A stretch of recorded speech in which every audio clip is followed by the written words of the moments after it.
Hello friends, welcome back to our channel மாணவன் கல்வி star. இன்னைக்கு இந்த வீடியோவில் 6th standard common half yearly examination December 2024-25 சயின்ஸுக்கான கவர்மெண்ட்டோட ஒரு அஃபிஷியல் ஒரிஜினல் கொஸ்டின் பேப்பர் தான் பார்க்க போகிறோம்.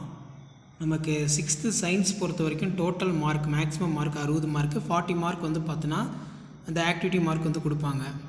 இதில் choose the appropriate answer, filling the blanks, true R falls, match the followings, இதெல்லாம் புக் பேக் நல்லா பார்த்துக்கோங்க.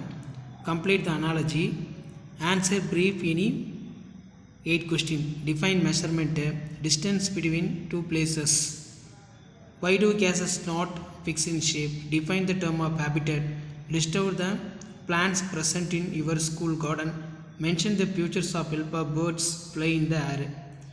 ஸோ இதிலே பார்த்தீங்கன்னா 5 மார்க் கொஷின் 4 into 5 20, இதெல்லாம் நல்லா படிச்சுக்கோங்க. இதான் 6th standard science common half yearly examination December 2024 கவர்மெண்ட்டோட ஒரிஜினல் கொஷின் பேப்பர். தேங்க்யூ.